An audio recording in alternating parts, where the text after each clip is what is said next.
Okay.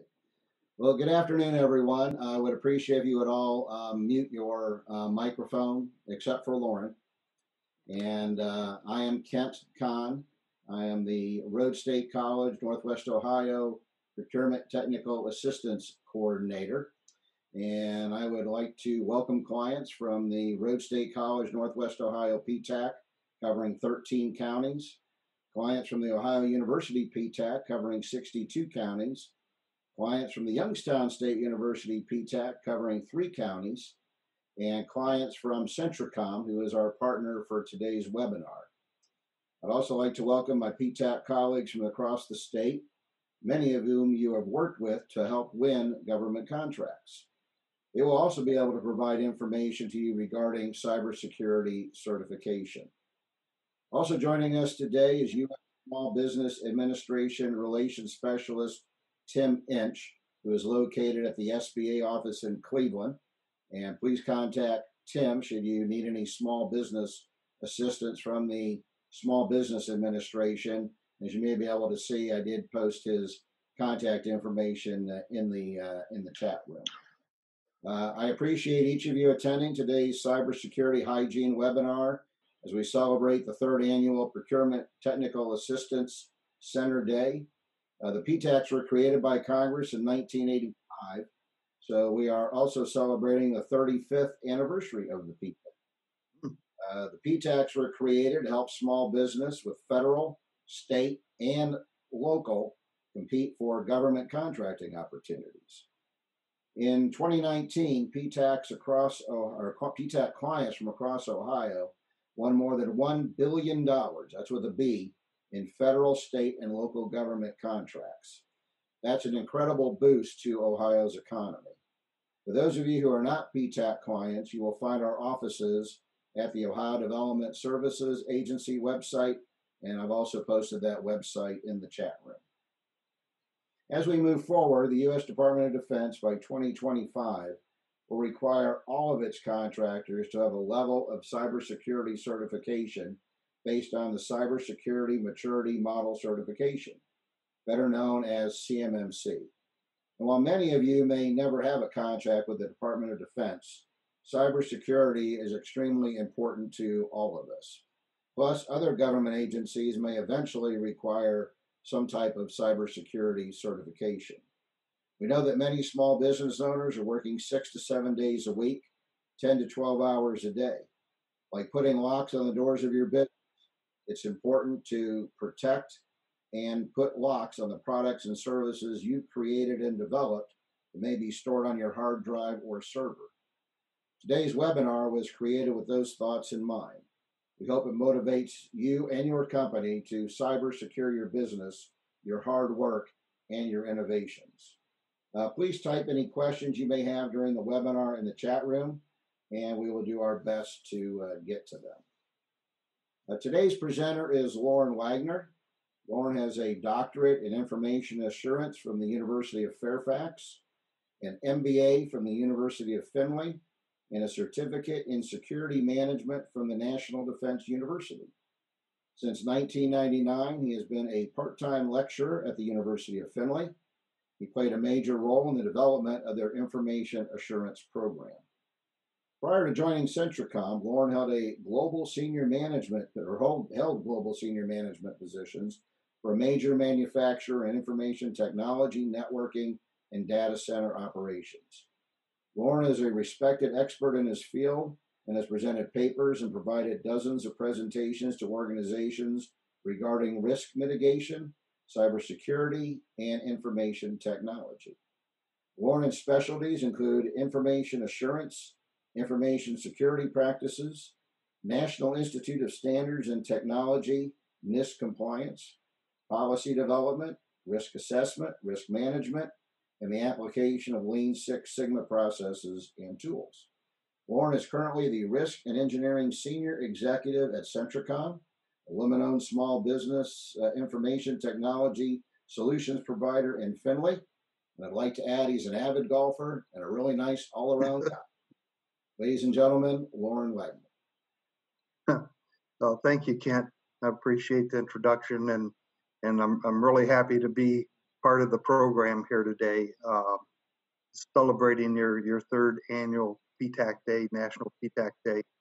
And I appreciate the comment on golf as well. While I do play frequently, I don't necessarily play well, but it's good therapy if nothing else. So as Kent said, we're going to be talking this morning about basic cybersecurity hygiene, and then we're going to move on into the CMMC certification and talk about it from a pretty fundamental level, and hopefully it catches your interest and you want to learn more, and I'd be happy to help you in that process if you wish to engage us in the future. So go on to the next slide, Kent. So what is security hygiene? Now, fundamentally, when we talk about security hygiene, we're really talking about some of the basics involved in protecting your computer systems, protecting your data, and ultimately protecting your business.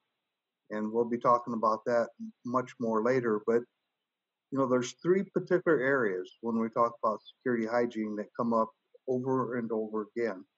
And those three have to do with system patching, updating systems, especially from known vulnerabilities, configuration management, and then management of administrative privileges. And we'll talk about each of those a lot more as we go along here. Next slide.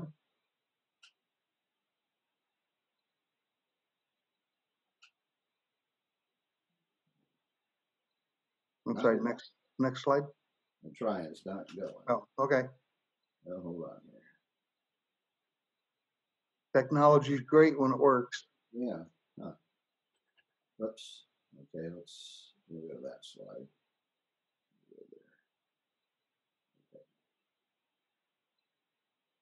Okay, so as this slide says, almost all successful attacks take advantage of these conditions that are referred to in the previous slide for cybersecurity hygiene. Certainly, there's more to it. It's not all that simple necessarily, but these are fundamentals that we see over and over and over again from computer systems being attacked. Next. So let's look at some metrics when we're talking about fundamentals for each of these three areas that I mentioned previously. We have 57% of data breaches are attributed to poor patch management. And this is, I could go back, when I was teaching classes, I gave a presentation one time, and in the presentation, I cited some examples of some of these fundamentals. And one of the students said, Professor Wagner, why are the dates for your citations so old? And this would have been, 5-6 years ago, when some of the citations were like in the early 2000s.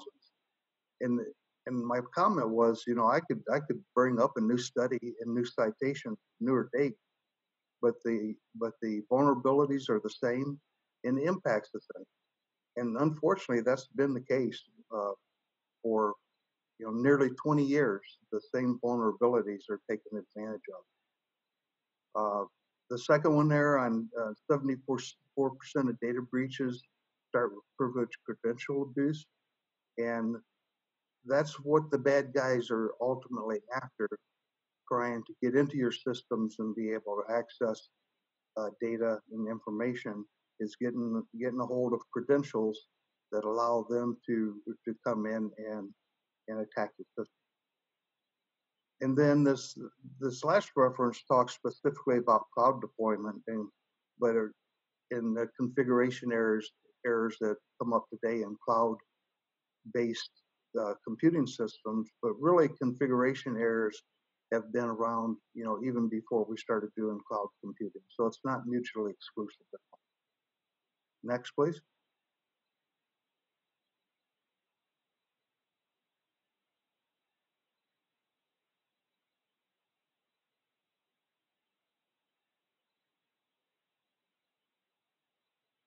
This slide doesn't want to transition for you. No, it does not. Hold on here. Now I can't even escape out of it. Oh, there we go. Okay, yeah, so talking about business impact, business lost, and this is an aggregate number, but roughly $8,500 per hour due to ransomware-induced downtime. And ransomware has been one of the consistent forms of social engineering, if you will, tricking people into giving up their confidential information. It's been around for a long time, and it's increasing pretty much every day. One of the big impacts of this is business downtime, and this can be, a matter of hours to a matter of days, and in some cases, an extreme number of days. And this largely has to do with the company's ability to manage an incident and recover. And then on the last item there, this is talking more about the future expectations. So today, typically a ransomware event will result in computers being locked, files being encrypted, and then held up for hostage. But what they're looking at in the future is going beyond that, where not just impacting files, but impacting access to networks, internal and external. So think of this as maybe your payroll system, or maybe your human resources system is actually through a third party in the cloud. Today, a ransomware event would not just necessarily impact that directly. In the future, though, they're saying that it might prevent you from even accessing external resources. Next, please. We're trying here.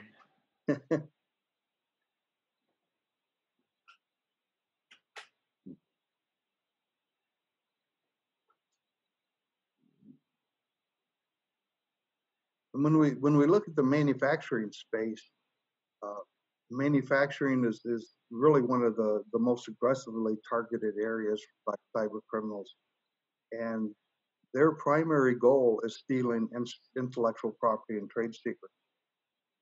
And a lot of times, these are the result of what's referred to as advanced persistent threats.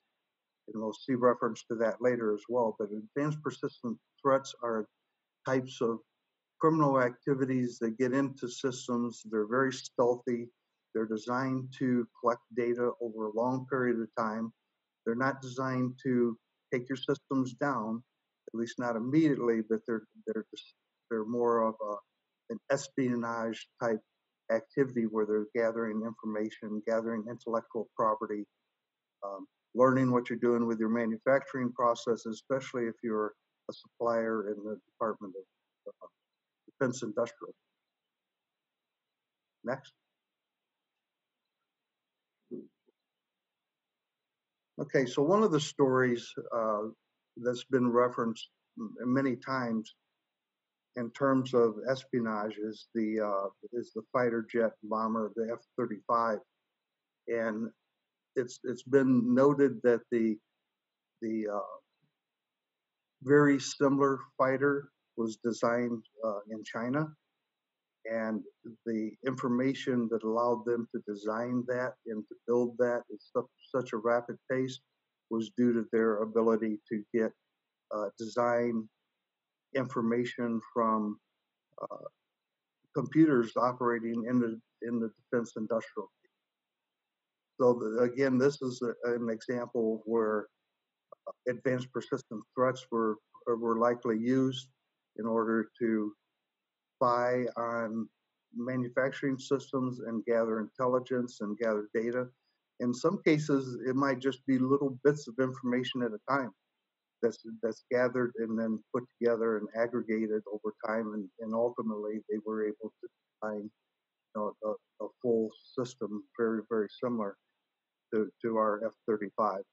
And you can see on the last bullet item down there that was determined to be more than $100 million in damage in lost intellectual property and defense information based on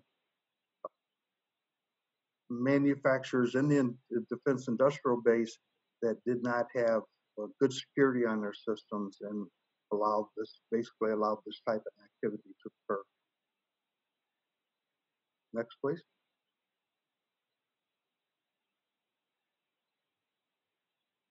So the first bullet on this slide is by Katie Arrington, quote by Katie during one of her speaking engagements, and this was last year, early on when they were starting to introduce the CMMC. And her comment here is just pointing out that this money that's being lost, this intelligence that's being lost, is our money. It's our tax dollars that are being misappropriated. And if you've had an opportunity to see a webinar with Katie, and there's a number of them on YouTube, if you haven't, I strongly encourage you to. She's extremely passionate about this whole issue, and she is currently the Chief Information Security Officer within the federal procurement area. And then besides the loss of tax dollars, we have this loss of information or intellectual property by organizations themselves. And there's been some cases where an adversary, typically a foreign adversary, but not necessarily, has gained the intellectual property of an organization, a manufacturing organization, and then used that themselves to design competitive products, or in some cases maybe to reveal trade secrets. And of course, once a trade secret is revealed, it's no longer a secret and is no longer under an organization's protection. So there's some real individual loss here from the manufacturers besides just the defense information, but their own competitive data as well. Next, please.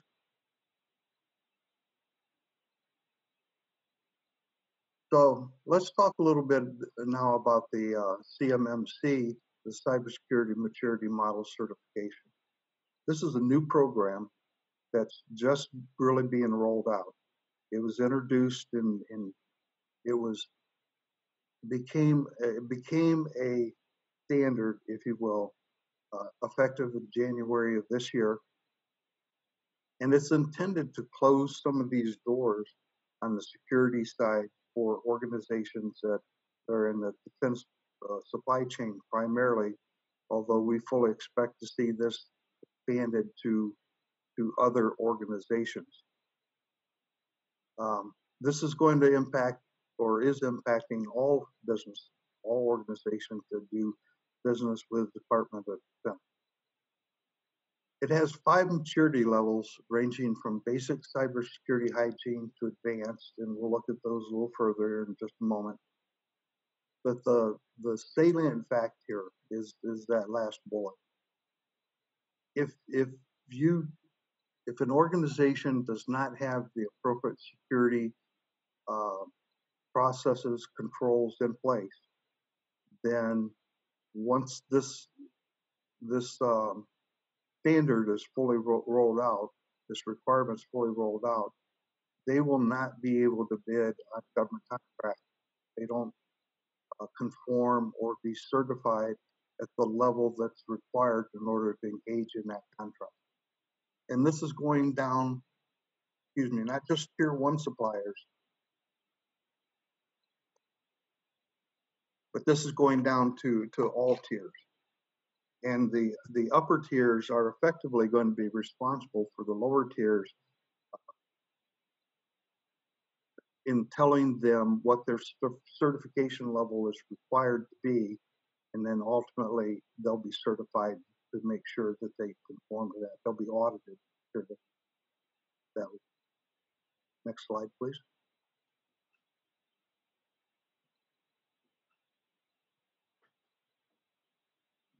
We're stuck again.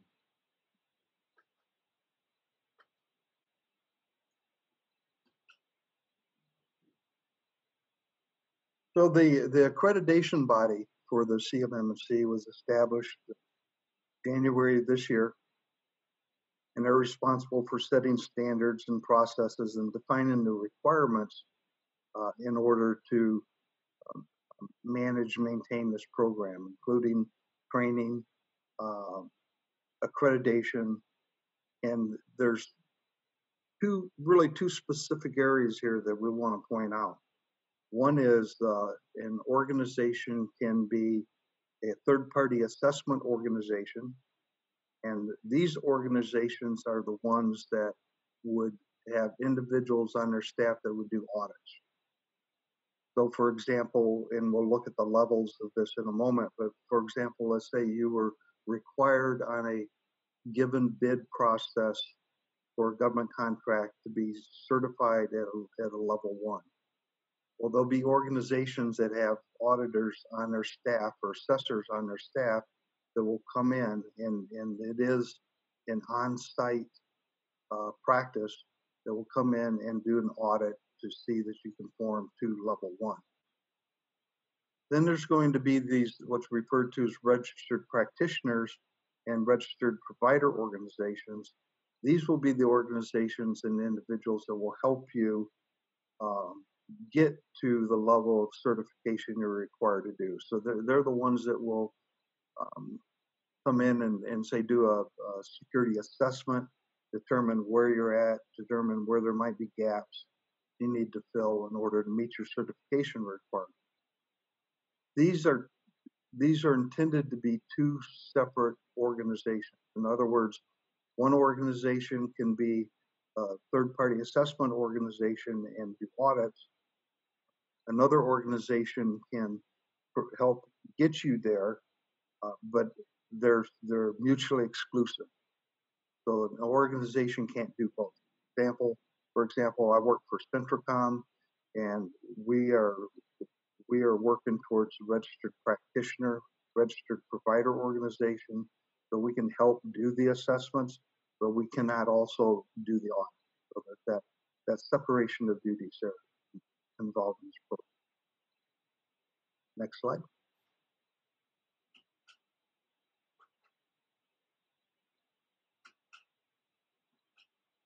I'm trying.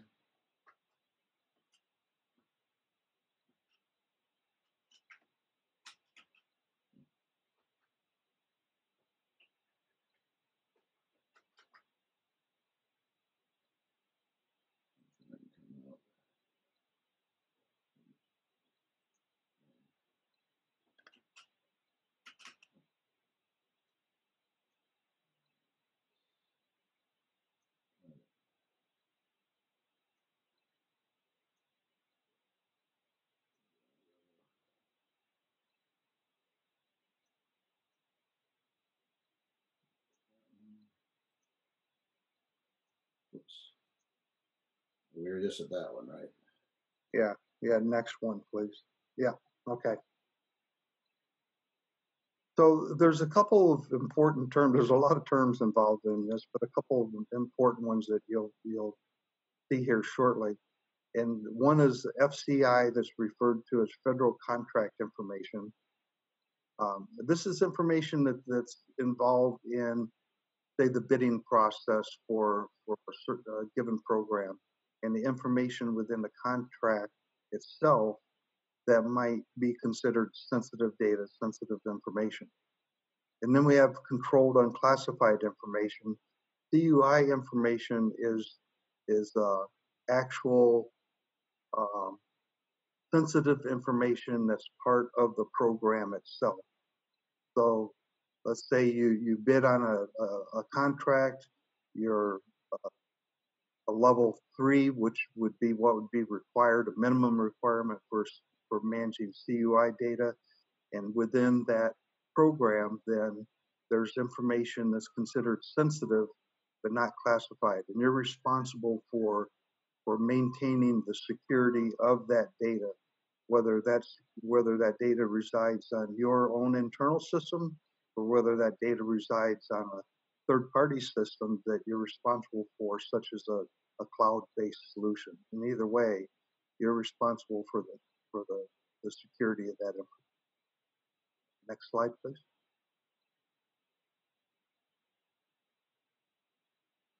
This is just an overview of the CMMC accreditation body to give you an idea of what they're responsible for and the scope of what they're responsible for. So we have training that includes individuals, organizations, and instructors. They just recently announced some of the first training programs that they will be overseeing for both assessors and professional practitioners. Infrastructure, marketplace, statistics, and other information.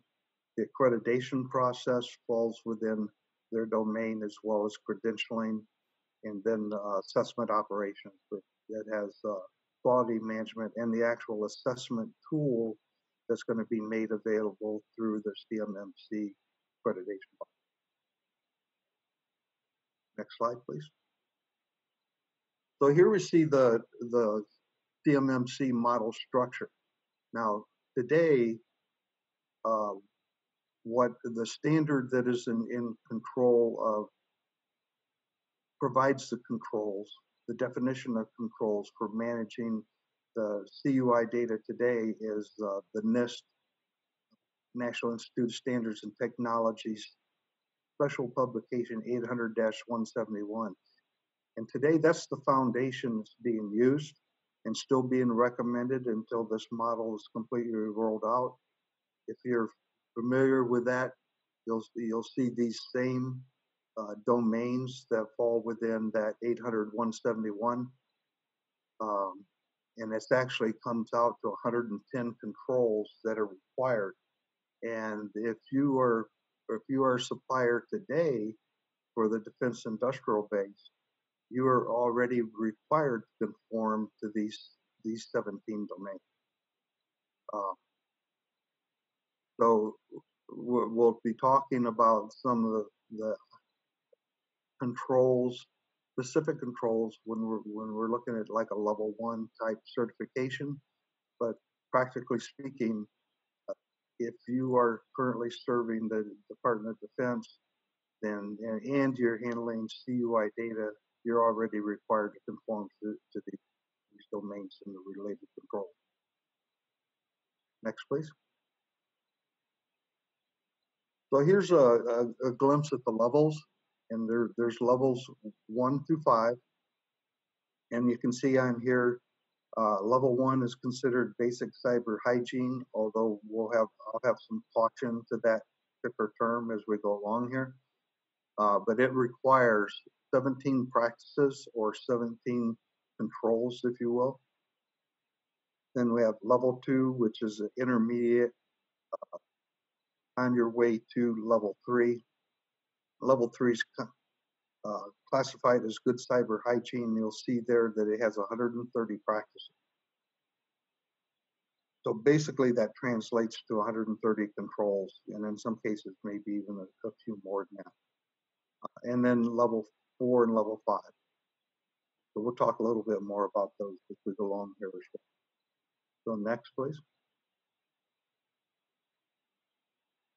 So this is another look at the same thing. The thing I want to point out here is really two things. Primarily, one, the level 1 is probably about 80%, it's estimated 80% of the 300,000 plus suppliers in the defense supply chain will fall within level 1.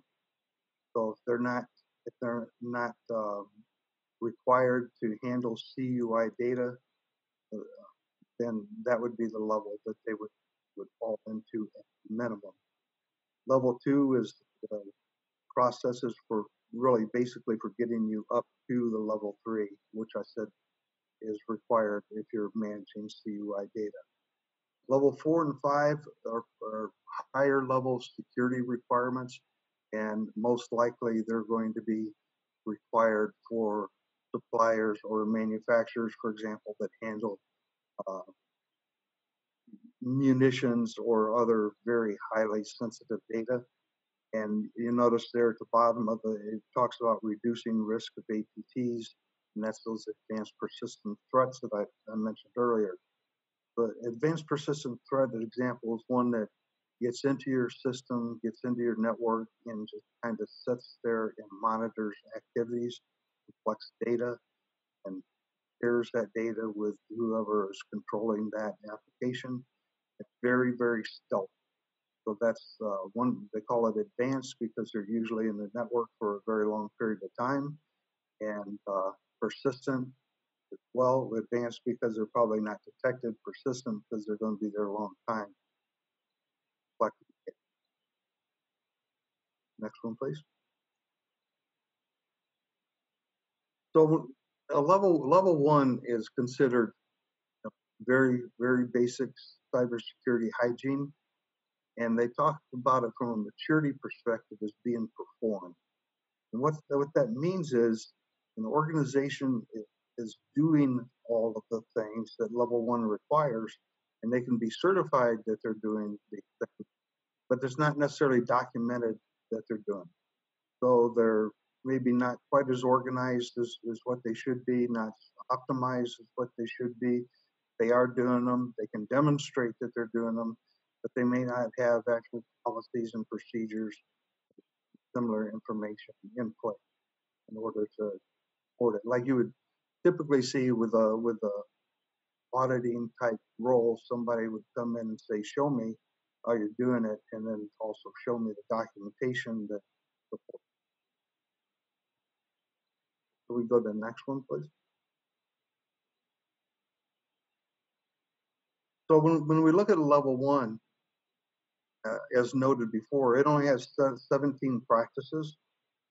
I shouldn't say only, I mean, they're very important practices, but it pulls out of these 6 domains that you see here that are highlighted in red on the screen.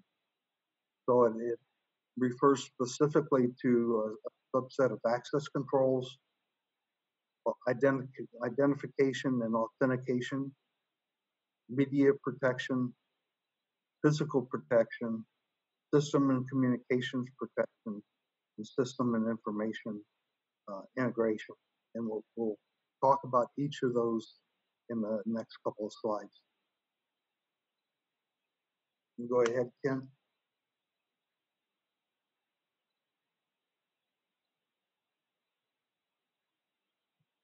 So the nomenclature that you see on the left refers to, it's just a numbering system, and it refers to the actual domain. So AC is access controls, for example, and then of course 1, 2, 3, and 4 of the access controls that fall within that particular. So when we look at each of these individually, these are the bare necessities that's going to be expected for CMMC at this level one requirement. We're talking about such things as user codes and passwords in pins typically for like a mobile device, a cell phone, if you will, a smartphone that would have a pin to protect it. Assigning user rights to most accounts, and users in quotes there, in contrast to everybody having system administrator rights for their PC or their laptop, which is really pretty typical within a lot of organizations. And that's in fact the default when a lot of systems are first installed and users established. They have system admin privileges, which can be very dangerous. And the fact that allows a lot of the bad guys to get into your systems in the first place. Don't share your neighbor's network. This refers to some organizations have their offices, for example, especially small businesses, in a shared computing environment. So there may be several businesses in a building, for example, and I spoke with one organization earlier this year that the building owner actually ran the computer system, and the tenants all shared that computer system. So this is saying that's not a good thing to do. Don't share your data with the world means keep your sensitive data private. Make sure that you're not putting in a public environment such as a web server information that might be sensitive, or access information that might be sensitive. Make accounts for each employee. That means everybody has an individual account. They're individually identifiable. Shared accounts are strongly discouraged, although there's some areas, maybe in a program that's running, that might have an account that's shared, or might have an account that's not a named account, if you will. But in general, everybody should have their own account, their own ID, and change the default passwords. I would expand on that to say change the passwords, period. There's a lot of small businesses that I've engaged with that they have their system set up so the passwords never expire. And that's just not a good practice, especially today with all the systems that have been hacked and for the purpose of getting the user codes and passwords, such as data breaches that have occurred over the last few years for Google, Yahoo, and some of the other big ones. That's what they harvested, was the user codes and passwords that people use to get on those systems, knowing that a lot of times people don't change their passwords, and a lot of times people reuse the same passwords for business accounts as well as for personal. The crush it, shred it, or overwrite it before you trash it, that refers to whether it's printed form or digital form, to make sure that when it's no longer needed, no longer required, that it's no longer usable and no longer readable. Get away from my computer just talks about controlling access to physical controls, access to computers, and stopping unauthorized people and supervised visitors. The advice there is that if you're in an organization, people typically should be identifiable, and through badges or some other form. And if somebody's in there that's not being supervised or shouldn't be there, they should be challenged. So again, this is talking mainly about organizations that are servicing the defense industrial, controlling access internal to their systems as well as to their facilities. Next one, please.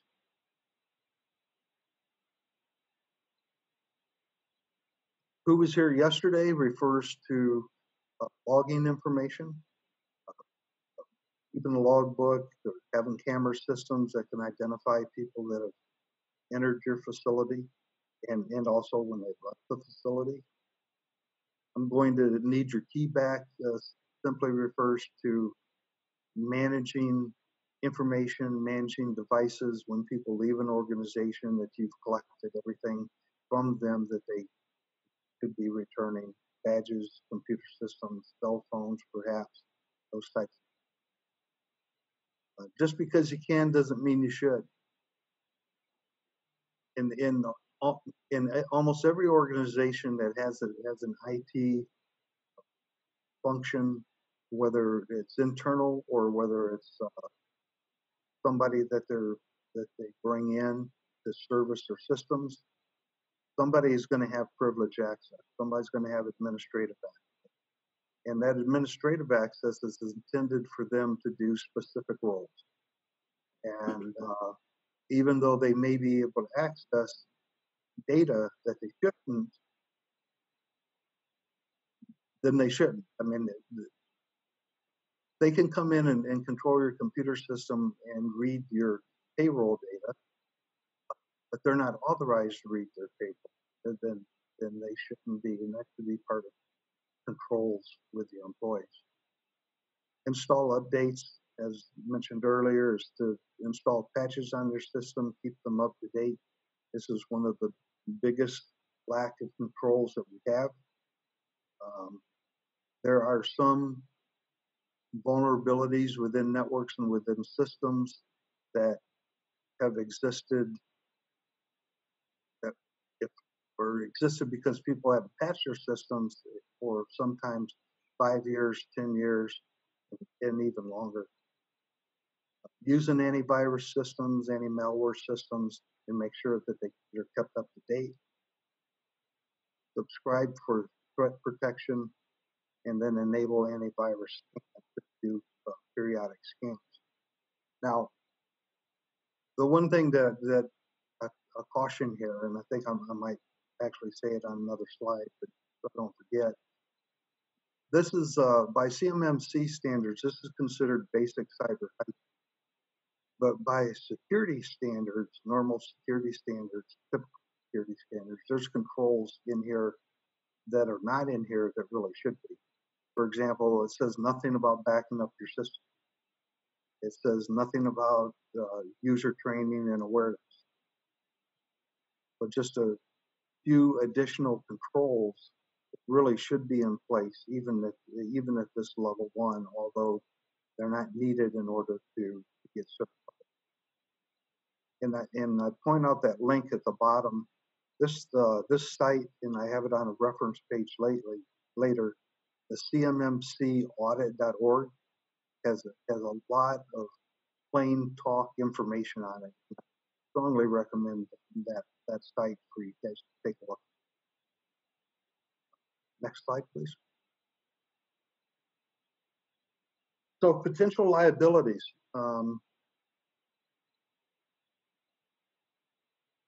See that question that come up on a chat. So yes, you can be certified. These controls that I've listed here are the 17 controls that, if they are in place, then yes, you can be certified at a level 1. I'm just suggesting that from my perspective, if I were to come in and do an assessment, you would see these 17 for level 1 requirements, and then there would be some additional recommendations, like I said, including training and awareness, and certainly back.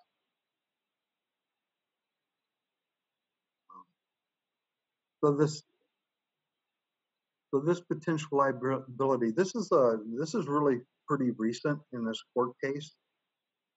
So it's just another example of more things to come from a potential liability perspective.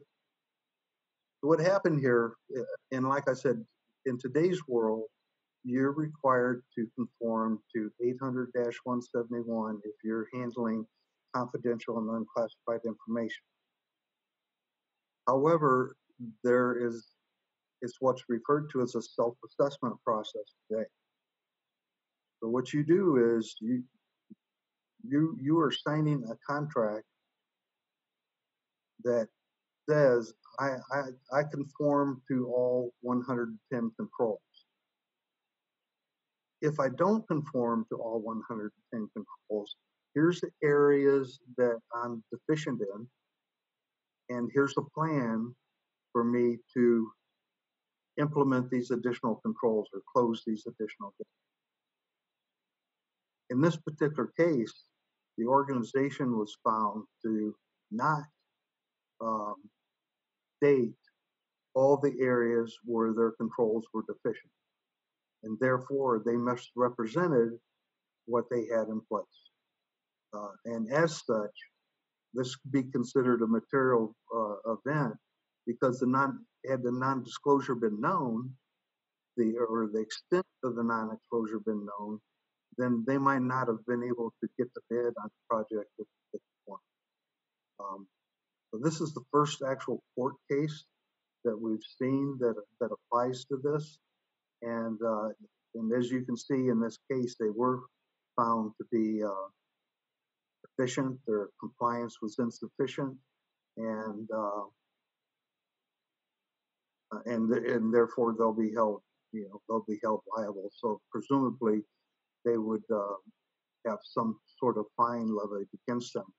So to expand on that just a little bit, just this morning there was an article in the news about Dunkin' Donuts. Not necessarily a defense supplier. If they were, they would probably be a level 1. If maybe they deliver donuts to an Air Force base, so they have to have level 1 certification. They were determined to misrepresent their cybersecurity maturity, and ultimately they were fined. I think they were fined somewhere around $600,000 for failing to have the proper controls in place and being negligent in the performance of those controls for several years. But just another example of potential liability that you can face depending on the type of business you're involved in. Next one, please. Loren, there was a question about, can they get certified yet for level 1? No, not yet. There's a couple of things that haven't happened yet. There is a small group of auditors that have been selected to do some certification in different areas of the defense industrial base across the various levels, but it's really more of a test case to validate the current controls, to validate the process, and then feedback into the program for any necessary changes. The training program is not in place yet for certifiers, assessors, or organizations can go in today and apply to be an assessor, to be an auditor, individuals be assessor, organizations be auditors, and the professional practitioners. They can apply for that, but the training program is not in place yet. They just established part of the training program, I think with 70 entities that would be involved in doing some of the training, but that hasn't been put out yet for public use and isn't expected until sometime early next year. So the recommendation is from CMMC that you should be following 800-171, and that's the document that's available out on the NIST.gov site until the actual certification process is in place. The other part of that, and like I mentioned already, today, if you are serving the defense industrial base and you are handling CUI data, the expectation is that you are already conforming to 800-171 in its entirety, and you have signed a contract to that effect. And I think on one of the slides here, I have an example of what one of those lines might look like on a purchase order that came from an actual purchase order for a defense contractor that says that you are saying you're in conformance to these requirements. Also, I want to let you know we have about 10 minutes left. Okay, yep, we should be fine. The next slide, please.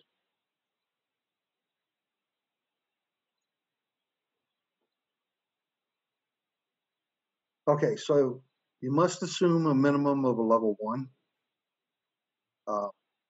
Your customer, whether it's tier 1, tier 2, etc., they specify in the request for information and in the request for proposals what level you are required to be for whichever portion of that contract you're bidding on. Level 3 is mandatory if you're storing CUI. And like I said, if you're storing it today, you're already legally bound. And this is what one of those clauses will look like. This is actual clause that I took off of a manufacturer's purchase order that says you're in conformance to this 252.204-7012, which is the defense, DFARS defense federal acquisition requirements. I think I federal defense federal acquisition requirements. Right, correct. And I think that they were also taking the DFARS and putting it in the FARS. So it's not required necessarily just for defense. I believe it was going into actual federal acquisition requirements in general. Next slide, please. So next steps is start with CMMC level 1 validation.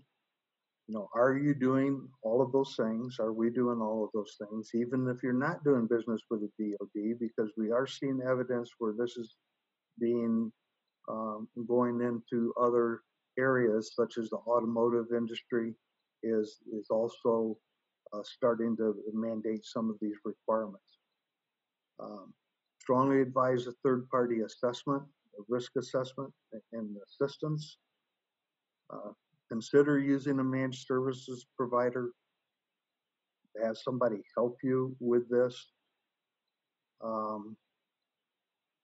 And then consider, even though a level 1 is basic cybersecurity, as I mentioned, is missing key controls that would normally be considered best practice. Next one, please.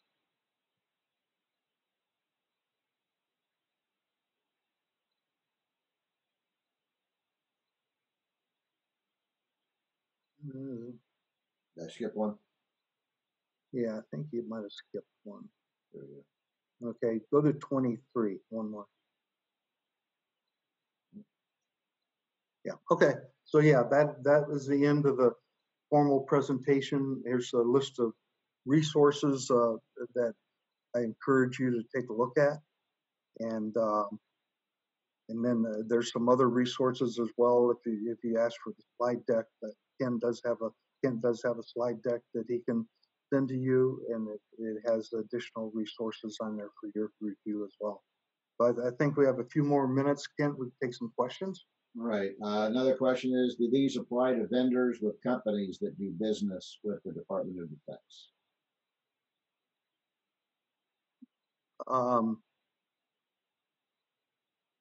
Well, I'm going to say yes, but it depends. So I would certainly look at level 1 again as a minimum, because I think that would be prudent for vendors anyway. The other levels really depend on whether you are managing CUI data. So if you're not managing CUI data, you're not required to go to the higher level. And yes, the PowerPoint will be sent out with the links.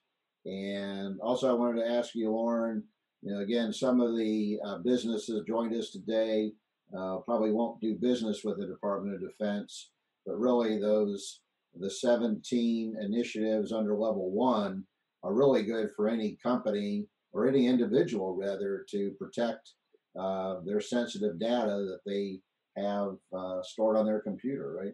Yeah, absolutely. And like I said earlier, I would throw into that, I would certainly throw into that backup, having the ability to back up and restore your systems, because we know that's one of the main things that gets impacted if you're unfortunate enough to get hit by a ransomware event. Right. And I do want everybody to know that PTACs are going to be getting additional training moving forward to help businesses that need to get their CMMC. We will not be certifying companies, but we'll be helping them identify what it is they need to do, where information is available, and steps that need to be taken in order to become CMMC certified. Question is, do you have an anticipated date when certifications will begin? No. I'm going to say it's gonna have to be after the training programs are in place and the certifiers get trained appropriately. So I'm looking at at the earliest, probably towards the end of the first half of next year. Although, as you pointed out earlier, Kent, this is going to be rolled out over the next 5 years.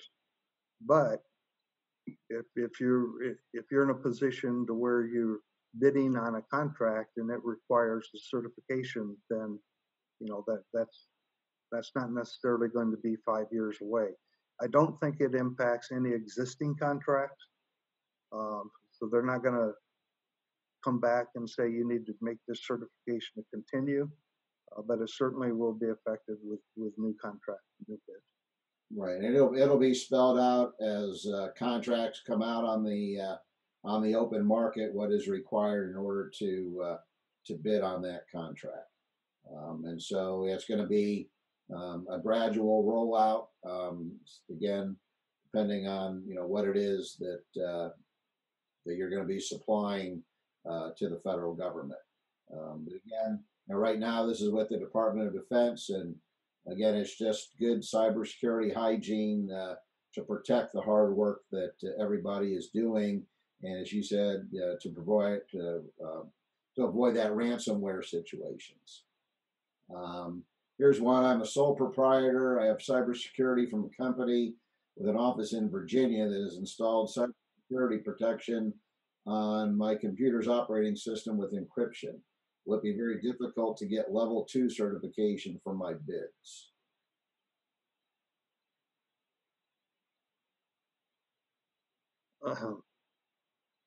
I'm sorry, I'm not quite sure I understand the Says he has cybersecurity protection on his computer's operating system with encryption. Will be difficult to get level 2 certification for his company, I think. Well, regardless of where the computer is and under whose roof it's setting, you're going to be ultimately responsible for that data. One of the requirements is going to be, or one of the requirements is for CUI data is encryption. So that would be highly recommended anyway. And the only way I can answer the question about level 2 specifically is saying that it has those, I think, 55 requirements, practices, controls, if you will. So that's what you have to conform to. And again, those controls are laid out in the CMMC standard, which is available. I would encourage you, if you want to consider, looking at the progress of this and when some of these things might be available, to look at CMMCAB.org. That is a certification body. They have a lot of information out there. The actual model itself is available on the DoD site that I have there as the second reference. Okay. All right. Well, thank you very much, Loren. Thank you, CentraComm, for your willingness to put on this presentation. Very valuable information for small businesses to protect their companies. Companies like CentraComm can help with cybersecurity, as well as PTAC, referring you to the appropriate information that you'll need. And again, thank you for participating in this event on the 3rd Annual National PTAC Day. And if there's anything that we can do to assist your business, work through getting government contracts, please let us know. Again, you can contact our office. The offices are available on the Ohio Development Services Agency website. So thank you again, and have a terrific Wednesday. Thank you. And thank you, Kent, and thank everybody for your time and attention. Much appreciated.